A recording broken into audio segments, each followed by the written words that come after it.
이 시간에는 절대적 믿음이라는 제목으로 함께 이 시간 말씀을 나누기를 원합니다. 오늘 본문을 보면 우리가 잘 알고 있듯이 이 스데반의 설교의 내용이고 또 스데반이 하는 설교 가운데서 우리가 여러 가지 많은 의미를 찾을 수 있을 줄 믿습니다. 그 가운데 가만히 보면 과연 이 스데반이 오늘 이 설교를 누구를 향해 하는 설교인가를 좀 이렇게 생각을 하게 됩니다.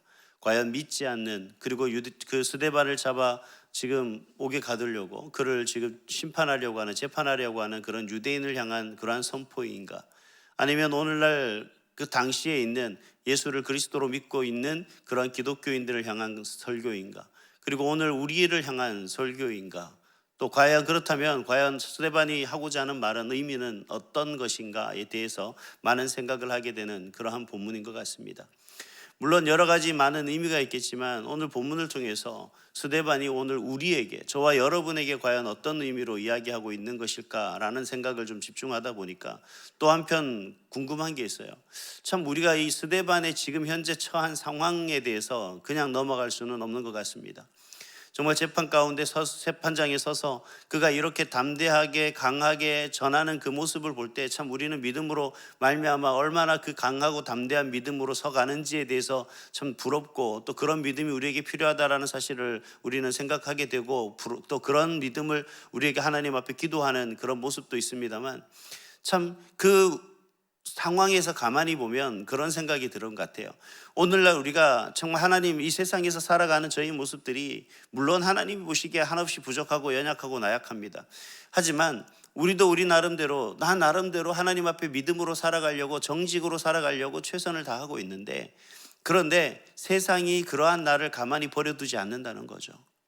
나는 좀 하나님 앞에 믿음으로 정직하고 신실하게 살아가려고 나름 최선을 다하고 있지만 주변 환경이 그렇게 우리를 그런 믿음 가지고 진실하게 신실하게 정직하게 살아가게 하지 않는다는 겁니다.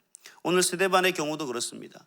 그가 하나님의 부르심을 받고 그가 하나님의 진실된, 하나님의 신실하신 하나님의 말씀을 많은 사람들에게 전하고 예수가 그리스도의 되심을 선포하며 그 모든 것이 하나님의 구원의 계획이었음을 선포할 그때에 그 결과 스데반은 어떤 모습이었습니까?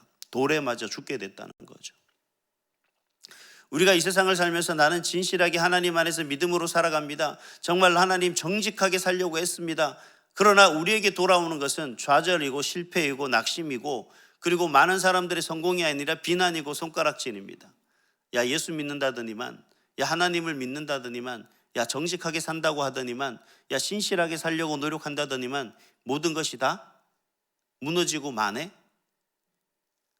아무것도 이루는 것이 없네? 라고 그렇게 비난하겠죠. 그런 모습 속에서 우리가 과연 내가 하나님 앞에 이렇게 사는 것이 옳은 것인가?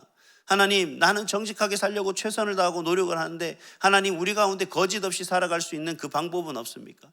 하나님 앞에 진실되게 살아가려고 하는 그 모습은 있지만 하나님, 왜 이렇게 세상이 나를 힘들게 합니까? 하나님, 우리가 이 세상을 꼭 이렇게 힘들게 살아야만 하나님의 영광이 나타날 수 있습니까? 라고 하는 그러한 항변을 하지 않을 수가 없습니다. 그런데 오늘 스데반의 모습 속에서 가만히 보면 오늘 이 말씀 속에서 스데반은 우리에게 이런 얘기를 합니다. 그럼에도 불구하고 우리가 과연 이 땅에서 그러한 믿음과 정직과 신실함으로 살아가려고 하는, 하나님의 말씀을 쫓아 살아가려고 하는 우리를 향해 오늘 스데반이 이야기하고 있다는 사실입니다. 그래서 오늘 이 시간에는 그 스데반이 우리를 향해 어떤 이야기를 하고 있는가 세 가지로 말씀을 드리려고 하겠습니다. 첫 번째는 뭐냐면, 잊혀진 것 같으나 절대 잊지 않으시는 하나님을 믿으시기를 바랍니다. 하나님이 어떤 하나님이시냐라는 거죠. 사실 우리는 내가 살아가는 이 삶의 속에서 실패와 좌절, 그리고 고난과 역경과 여러 가지 환난과 핍박을 경험하다 보면 하나님이 나를 잊고 계신 건 아닌가 하는 생각을 하게 됩니다. 뭔가 이루려고 해도 중간중간 잘 승승장구하는 것 같은데 하나씩 큰 문턱이 있죠. 그 문턱을 넘으려면 얼마나 많은 어려움이 있는지 모릅니다. 그리고 왜 그렇게 그 시간이 긴지 모르죠. 그때 우리는 문득 이런 생각이 듭니다. 정말 내가 하나님을 믿고 있는 건가? 하나님이 나를 버린 건 아닌가? 잊어버린 건 아닌가? 하나님이 나를 잊고 계신 건 아닌가? 내가 그렇게 간절하게 진실하게 기도하며 하나님의 도움을 구하는데 하나님은 내 소리를 외면하고 계신 건 아닌가 하는 생각을 하게 되겠죠. 오늘 성경 말씀에 보면 17절에 보면 이렇게 이야기하고 있습니다. 하나님이 아브라함을 약속하신 때가 가까우매 라고 하면서 시작하면서 그때 어떤 상황이 일어나고 있냐라면 이스라엘 백성들에게 환난과 핍박이 다가오는 것을 볼 수가 있습니다. 즉 이 환난의 그 하나님의 때가 가까우면 가까울수록 하나의 어떤 상징적인 의미가 나타나는데, 모습이 나타나는데, 그게 뭐냐면 환난과 핍박이 더불어 우리 가운데 크게 작용한다라는 얘기입니다. 이러한 환난과 핍박 가운데 살아가는 그의 모습 속에서, 그들의 모습 속에서 이 고난과 핍박을 겪게 되는 그 이유를 우리는 뭐라고 생각하십니까? 하나님이 나를 잊고 계시기 때문이다 라고 그렇게 생각할 수가 있죠. 그렇게 생각하기가 쉽습니다. 왜냐하면 정말 하나님이 나를 잊지 않고 하나님이 나를 지키고 돌보시고 나와 함께 하신다면 정말 하나님께서 내가 이런 고난과 핍박 가운데 있는 것을 하나님께서는 외면하지 않으실 거라는 거죠. 왜? 하나님은 긍휼의 하나님 아니십니까? 하나님은 세상을 이처럼 사랑하사 나를 너무나 사랑하시는 그 사랑의 하나님이 아니십니까? 그 하나님이 이렇게 자녀가 비록 부족하고 연약하지만 하나님의 그 고통 가운데 신음하며 하나님의 도움을 간절히 구하는 그 하나님의 자녀를 외면하고 있다면 하나님은 나를 사랑하는 것이 아니라 나를 잊고 계신 것이다 라고 그렇게 생각하기 십상이라는 겁니다. 누구나 그렇게 생각할 수 있습니다. 누구든지 그렇게 생각할 것이고요. 근데 오늘은 참 재미있는 말씀들이 있습니다. 이 속에 숨겨져 있는 여러 가지 말씀 속에 뭐라고 이야기하고 있냐면 오늘 말씀에는 명확하게 드러나 있지 않지만 출애굽기에 보면 이 사건을 이렇게 설명합니다. 출애굽기 1장 20절에 12절에 보니까 이스라엘 백성들이 그런 환난과 핍박을 받는 가운데 하나님이 그들과 함께 계시고 그들 가운데 하나님이 어떻게 인도하셨느냐를 이렇게 설명하는데, 학대를 받을수록 더욱 번성하여 퍼져가니 애굽 사람이 이스라엘 자손으로 말미암아 근심하여라고 그렇게 설명하고 있습니다. 그들이 환난과 핍박을 받고 있는 모든 이유가 뭐냐면 하나님이 그들을 지키고 돌보시기 때문에 그들이 더욱더 번성해져 가고 있었다라는 사실입니다. 하나님의 돌보심으로 번성해 가기 때문에 이스라엘 백성들, 애굽 사람들이 그들을 두려워했다라는 거죠. 우리는 그런 생각을 합니다. 하나님, 내가 정직히 최선을 다해서 나아가지만 하나님 하나님이 나를 잊고 계신 것 아닙니까? 이 고난과 핍박의 원인이 하나님이 나를 지키고 돌보지 않는 것이 아닙니까? 라고 하는 그런 이야기를 하겠지만 오늘 이 본문에서는 뭐라고 얘기하냐면 스데반이 환난과 핍박은 하나님이 돌보시고 지키시고 하나님이 그렇게 성장하고 성숙하게 하셨기 때문에 겪는 당연한 것으로 이야기하고 있다라는 겁니다. 우리가 이 땅을 살아가면서 참된 믿음 가운데 살아간다면 그건 당연한 믿음으로 살아가는 건 우리의 몫입니다. 하지만 그것을 시기 질투하고 있는 악한 것들이 우리를 방해하는데, 그들이 방해하는 이유는 한 가지밖에 없다는 거예요. 뭐냐면 우리가 절대적인 믿음을 가지고 잘 살아가고 있기 때문에, 그 믿음을 그냥 두어서는 안 된다라고 생각하기 때문에 그렇게 회방하고 있다는 거죠. 그런 회방을 받는 우리가 고난과 핍박이 당연히 환난과 어려움으로 나타날 수밖에 없다라는 것을 우리에게 말씀해 주고 있는 겁니다. 또 출애굽기 1장 20절에 보니까 하나님이 그 산파들에게 은혜를 베푸시니 그 백성은 번성하고 매우 강해지니라 라고 그렇게 말씀하고 있습니다. 하나님의 놀라운 은혜와 역사하심이 그들 가운데 함께 있으니 그들이 번성하고 있다라는 겁니다. 그래서 여러분, 우리가 어떤 고난 속에서 여러 가지 환난과 핍박 속에서 헤쳐나가지 못할 여러 가지 문제 속에서 우리가 그 속에 방황하고 헤매고 어려움을 겪고 있다 그러면 여러분은 정말 하나님을 향해 최선을 다해 살아가고 있는 겁니다. 절대 그 믿음을 놓치지 마시기 바랍니다. 항상 나를 잊지 않고 기다리시고 함께 하시며, 하나님은 결코 울부짖는 자녀의 소리를 외면하지 않는 분이시고 우리의 연약한 처지를 아시고 긍휼을 베푸시는 분이 바로 우리의 하나님이라는 사실입니다. 하나님의 시선은 항상 우리를 향해 있고 하나님은 우리를 겪고 있는 그 고난 가운데서 결코 잊지 않고 여전히 우리에게 번성의 복을, 그리고 지키고 돌보시고 인도하시는 가운데 우리가 그 모든 길을 헤쳐나갈 수 있도록 하나님이 이끌어주고 인도하고 계시다는 사실을 믿으시기 바랍니다.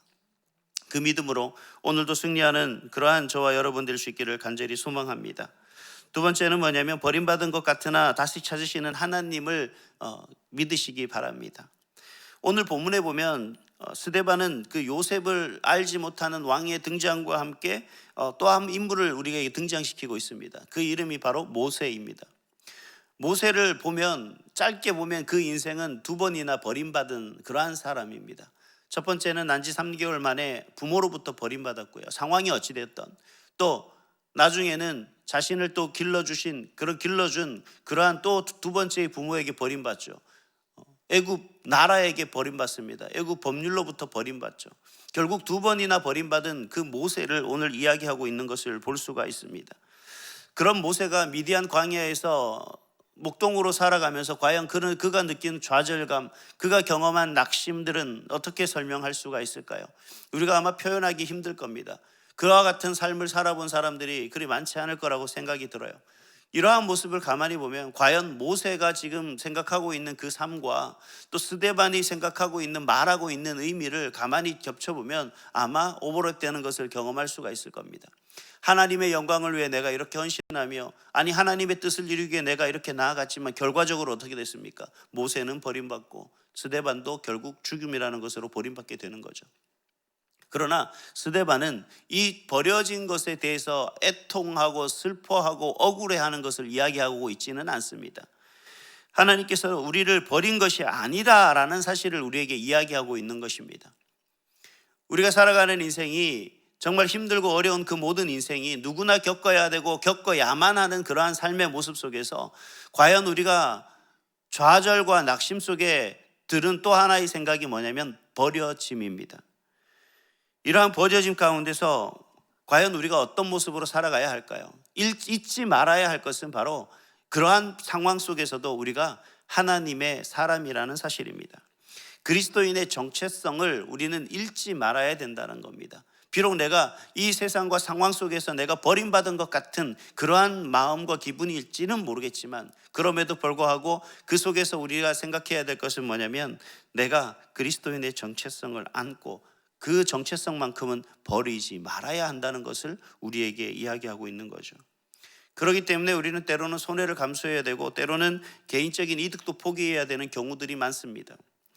그로 인해서 사람들로부터 여러 가지 소리를 듣죠. 미련하다, 어리석다, 그렇게 살아서 너 인생에 무슨 유익이 있느냐라고 그렇게 많은 세상의 사람들로부터 이야기할지는 모르겠습니다만, 또 그래서 실패하면 실패자라는 그러한 낙인을 찍어서 우리를 조롱할지는 모르겠습니다만, 가장 중요한 것은 뭐냐면 우리가 하나님을 언제나 바라봐야 되는 그 시선이 우리에게 있어야 된다는 것입니다. 결코 하나님은 나를 버리지 않았다라는 그 믿음이 우리에게 있어야 된다라는 거죠. 그래서 가장 중요한 것은 내가 절망과 낙심과 좌절 속에 있을 때, 또 내가 버림받아 더 이상 아무도 나를 찾지 않는다. 먼저 버린 첫 번째 낳은 부모도 나를 찾지 않았고, 두 번째 자신을 버렸던 그러한 부모도, 왕도, 또 애굽도 모세를 찾지 않았지만 결국 모세를 다시 찾으신 분은 누구십니까? 하나님이라는 사실입니다.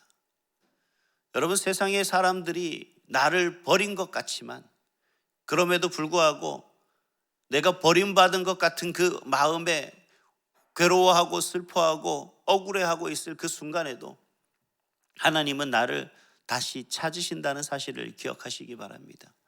사랑하는 성도 여러분, 세상은 나를 버릴지 모르겠지만, 사람은 나를 버릴지 모르겠지만 하나님은 결코 나를 버리지 않습니다. 그 하나님을 믿으시기 바랍니다. 버림받은 것 같으나 항상 우리를 다시 찾으며 우리를 위로하시고 격려하시는 그 하나님을 믿으라는 그런 스데반의 간절한 외침입니다. 세 번째로 사명자로 세우신 그 하나님을 믿으시기를 바랍니다. 모세는 불꽃 가운데 하나님의 음성을 듣게 되죠. 모세는 무서운 가운데 감히 바라보지 못합니다. 여러 가지 많은 말씀들을 하지만 그 속에서, 그 가시나무 딸기 속에서 피어나는 그 불꽃 가운데 하나님께서 모세에게 이렇게 말씀하십니다. 33절에 보니까 내 발에 신을 벗으라. 그리고 말씀하시죠. 내가 서 있는 곳은 거룩한 땅이니라. 여러분, 우리가 이 세상이 살아가는 이 세상의 삶이 여러분 전쟁터와 같고 여러 가지 많은 환난과 고난을 겪는 그러한 아픔만 있는 그러한 곳으로 생각할지는 모르겠지만 여러분 우리가 이곳에 서야 할 이유가 있습니다. 하나님, 세상 사람들이 경험하는 그러한 세상의 자유함과 부유함과 또 그들이 누리는 그러한 여러 가지 많은 모습들을 볼 때 우리는 당연히 비교할 수밖에 없죠. 비교할 수밖에 없는 것이 당연합니다. 정말 믿음으로 살아가고 하나님을 위해서 하나님 말씀대로 살아가려고 하는 사람이라면 당연히 그들을 부러워할 수밖에 없고 비교할 수밖에 없죠. 우리는 이렇게 최선을 다하고 열심을 다하며 막 정말 세상의 환락을 다 뒤로 하고 세상의 유희를 다 뒤로 하고 예배하며 하나님 앞에 나아가고 있지만 사실 우리는 어떻습니까? 항상 힘들고 어려울 때가 더 많죠.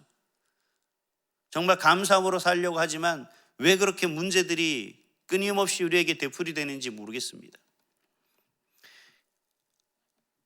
하나님께서 그럼에도 불구하고 왜 우리를 이곳에 세우셨을까? 하나님, 너무 힘든데 오늘 왜 새벽을 깨워 이 주님 앞에 나와 기도하게 하십니까? 주님 앞에 나와 예배하면 기도하면 눈물밖에 나오지 않는데 하나님, 왜 이렇게 내 눈물까지도 메마르게 하시겠습니까? 그렇게 우리가 항변할 때 하나님은 이 스데반을 통해서 그렇게 얘기하십니다. 내가 선 땅 그곳이, 내가 있는 그곳이 거룩한 곳이다. 아니, 여러분, 우리가 나아가야 될 세상은 그렇게 거룩한 곳이 아닙니다. 그러나 저와 여러분이 걷는 그 땅은 거룩한 곳이어야 되는 거죠. 왜냐하면 하나님이 나를 부르셨기 때문입니다. 하나님이 나를 자녀 삼으시고 나를 통해서 사명자로 그 거룩하지 못한 그곳에, 거룩함이 없는 그 세상에, 전혀 거룩함과 거리가 먼 그러한 세상 사람들 속에 나를 보내신 겁니다. 하나님이 나를 사명자로 그곳에 세우셨다라는 사실입니다. 그렇기 때문에 우리는 사명자로서의 삶을 온전히 살아가야 되는 거죠. 비록 요셉을 알지 못하는 사람들이, 하나님을 알지 못하는 사람들이 그곳에 가득한 그 땅에 우리는 뭐로 가야 되나? 사명자로 가야 됩니다. 그러니 그곳은 고난과 환난과 또 핍박이 있을 수밖에 없는 곳이고 그 속에서 우리는 당연히 여러 가지 환난과 그리고 정직을 선포하고 진실을 선포하고 진실한 것을 이야기하더라도 우리에게 날라오는 것은 칭찬과 격려가 아니라 돌팔매질 뿐이라는 사실입니다. 그러한 것과 담대히 맞서 강하게 담대히 맞서서 정말 참된 진리의 말씀을 전하고 그 속에 돌에 맞아 죽을지라도 그것이 진정한 하나님의 사명자의 모습이었노라 라고 스데반은 오늘 우리에게 이야기하고 있습니다. 사랑하는 성도 여러분, 우리 삶에 어떤 고난이 우리에게 있을지 우리는 알 수 없습니다. 지금 너무 힘들고 괴롭고 더 큰 고난이지만 아마 우리에게 이거보다 더 몇 배로 더 크고 괴롭고 힘들고 어려운 고난이 우리에게 닥쳐올지도 모릅니다. 그러나 결코 우리는 하나님을 믿는 그 믿음이, 그 절대적 믿음이 우리 가운데서 피어나야 하는 줄 믿습니다. 가시 딸기나무 속에 피어나는 그 불꽃처럼 우리의 믿음이 절대적 믿음으로 자리하시기를 간절히 소망합니다. 더 나아가서 이 땅에 그런 환난이, 그런 핍박이 나를 무너뜨리고 나를 서지 못하게 하는 것이 바로 내가 하나님의 사명자로 부름받았기 때문에, 내가 그 사명을 감당하고 있기 때문에 오는 환난과 핍박이라는 사실을 기억하시고 오늘도 그 절대적 믿음으로 하나님을 믿고 의지하며 의뢰하며 오직 오늘 한 걸음 한 걸음 하나님 영광을 위해 열심을 다하시는, 그래 하나님의 기쁨이 되시는 그런 저와 여러분, 우리 온사랑교회 모든 성도 될 수 있기를 간절히 소망합니다. 기도하겠습니다.